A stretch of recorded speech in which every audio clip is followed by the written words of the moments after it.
bonjour à tous parce qu'aujourd'hui on va déballer la comic block.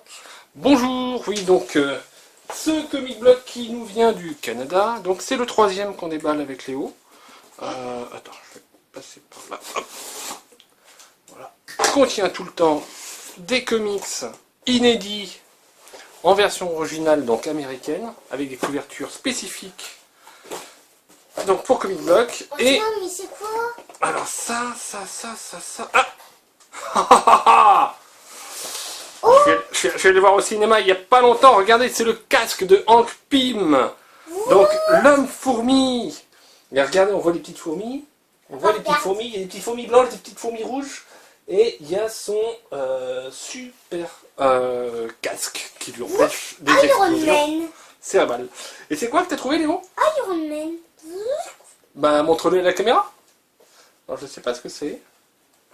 C'est un petit... Ah, bah, c'est un dessous de verre.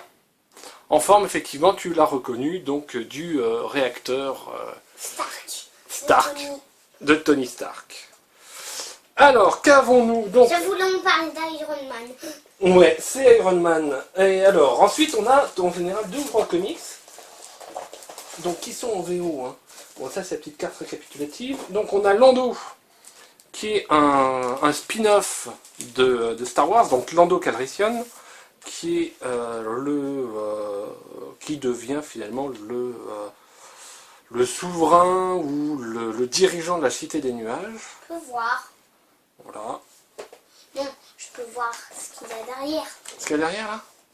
Ah ouais, regarde, c'est une figurine donc de Luke Skywalker et le Wampa qui l'emprisonne dans la glace, dans sa caverne. Et puis lui qui il utilise la force pour attraper son sabre laser et se sortir de là. Donc ouais, bon là, Lando, son goût pour les jolies femmes, son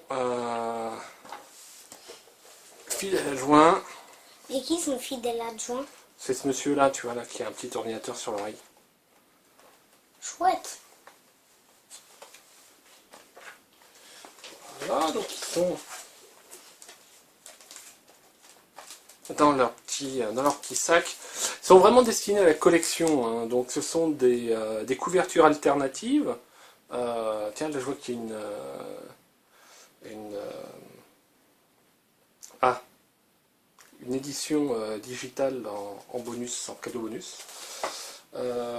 Voilà, alors ça c'est aussi un premier. Et là on voit que c'est une couverture alternative comic block, donc spéciale, donc Star Trek et Green Lantern, pardon, vous ne l'aviez pas dans le champ.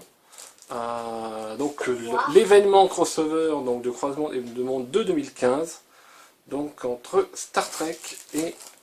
donc il est vraiment scellé celui-là. Ouais. Attends, on va l'ouvrir. Donc c'est destiné principalement aux collectionneurs. Il y a beaucoup de numéro 1. Alors le numéro 1, c'est toujours dans une série le numéro qui aura souvent le plus de valeur. Sauf un défaut d'impression, etc. Donc je sais qu'à certaines nouvelles séries, il y a pas mal de collectionneurs qui achètent juste le numéro 1. Et c'est pour ça aussi que le numéro 1 sort souvent avec des couvertures différentes. Donc ils recherchent toutes les couvertures pour leur collection. Ensuite ils enferment ça au coffre et ils espèrent donc qu'un jour ça vaudra des millions, aussi cher que le numéro 1 de Superman. Donc on voit donc Green Lantern, Monsieur Spock. Green Lantern? Non, là c'est pas Green Lantern, mais là c'est un Green Attends, ils Lantern. sont où? Tu vois le symbole lanterne. Ah ouais. Ah bah là ils sont dans le vaisseau, donc dans un autre temps et dans un autre univers. C'est l'Enterprise, donc l'USS Enterprise, qui finalement va tomber voilà, sur les anneaux. Quel anneau? Les anneaux des lanternes.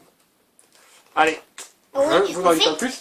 Ça peut être sympa, ça peut être sympa, faut regarder. Ça leur fait qu'ils deviennent des Green Lanternes. Je sais pas, on va pas le lire comme ça à l'écran. On va pas spoiler. Negative Space, espace négatif. Facile à traduire, ça va. Bon oui, ils sont tous en VO. Hein. Donc, c'est assez... C'est assez sympa la façon dont c'est dessiné. C'est vraiment un...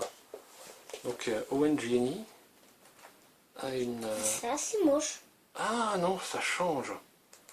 Ça change vraiment. Moi, je trouve ça pas très très bien fait. Ouais, toi tu préfères ça. Je sais exactement ce que tu préfères comme type de dessin. Tu préfères beaucoup plus ce genre-là, toi. Avec, Ouais. on voit mieux. Avec là, on est plus dans la. Mais Owen Jenny, Le type ça me dit quelque chose, mais. Voilà. Donc, c'est le contenu du troisième comic block. Ça me fait du bien. Ça. Donc, je vous le remets comme ça. Voilà. Et on avait donc un petit sous-doc Tout déballé. et un t-shirt. Donc aussi, pour vous dire, bon, moi, ces 3 premiers comic blocks, c'était juste à titre d'essai. Comme je suis pas déjà, je suis pas collectionneur de comics en VO, de numéro 1, etc. Bon, c'est sympa de les lire, ça peut, bon, surtout on les lit avant la traduction, donc un peu avant tout le monde. Mais c'est pas forcément ma tasse de thé. Donc, je vais arrêter l'abonnement là, puisque aussi en termes de goodies, il n'y a pas grand chose.